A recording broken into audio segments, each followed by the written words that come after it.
This fudgy Black Forest brownie cake is a little slice of heaven. Layers of torte-like chocolate cake, whipped cream, cherries and dark chocolate. Hey guys, welcome back to my channel. If you're new here, my name is Sanjana and this week I'm going to show you how to make the most decadent Black Forest brownie cake. It's rich, it's indulgent, it's messy, it's everything you want from a festive dessert. The most wonderful thing about this cake is that it tastes even better the next day, so you can prepare it in advance and keep it in the fridge and bring it out about an hour or two before you want to serve it, just so that it comes down to room temperature. And because we're going to soak our sponges in either cherry juice or kirsch, which is a cherry liqueur, it's all going to marry together and be super moist.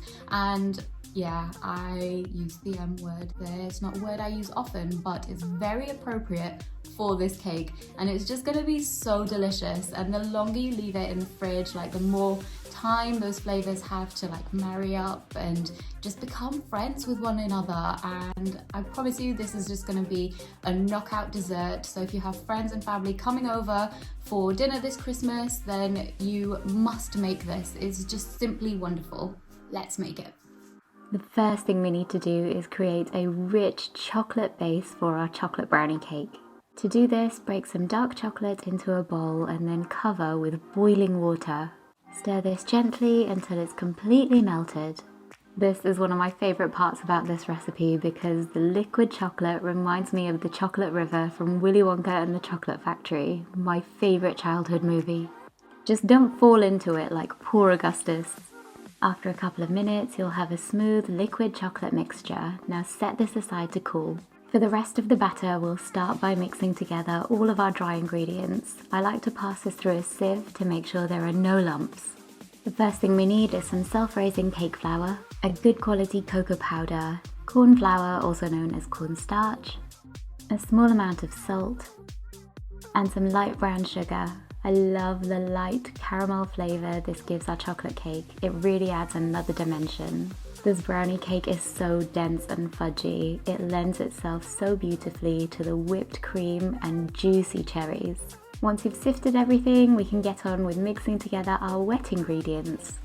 We'll start with some buttermilk. The acidity of this buttermilk is going to balance out the sweetness of the cake and also provide a little bit of lift so that our cake is light but also rich and fudgy.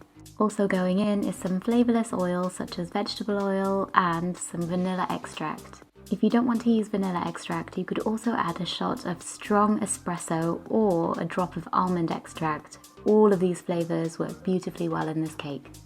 Once you've whisked everything together, it's time to mix up our batter. Pour your buttermilk concoction into the sifted dry ingredients,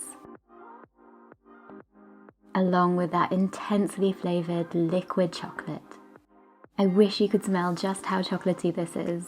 It is heaven for chocolate lovers. Whisk everything up until you have a smooth, silky, creamy batter. I must admit that of all of the food throwbacks there are, Black Forest cake has to be at the top of my list. A classic layered cake reminiscent of retro dinner parties. I love everything about it. Once the brownie mixture is ready, it'll be thick like rich chocolate pudding. Once it's baked in the oven, this cake will have a luxurious truffle-like texture. Pour the batter into 2 greased and lined 6-inch cake tins. Use a spatula to smooth out the tops. Now the last thing you'll want to do before these go in the oven is to rasp the tins quite firmly on a countertop. This will just make sure any air bubbles come to the surface and the cakes bake up evenly. These were baked at 160 degrees Celsius for about 35 to 40 minutes. I let them cool in the tin for about 10 minutes and then allowed them to cool fully before splitting them lengthways. Now for a proper German Black Forest gâteau, it's traditional to soak the sponges in kirsch, which is a cherry liqueur. However, I'm going to serve this to my family, so I'm using cherry juice in place of the alcohol. If you like things boozy, then feel free to use the kirsch.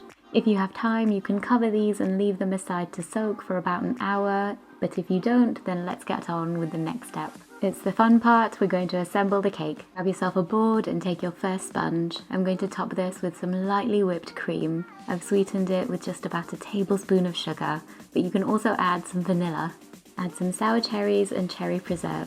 I love the flavour of Morello cherry preserve. Now just keep layering until you've used up all of your sponges. Don't be afraid to get messy. This is a messy kind of cake. This is a proper homemade cake and one that is so casual and easy to prepare. You don't have to worry about it being perfect, and you can get the kids involved in baking and stacking it if you like. I like to finish off with lots of cherries, some more cherry preserve, and big bold shards of dark chocolate, which taste delicious and happen to look like tree bark since this is a Black Forest cake. Finally, a dusting of icing sugar just to finish off the look. And that's it, your decadent and messy Black Forest brownie cake is ready to serve.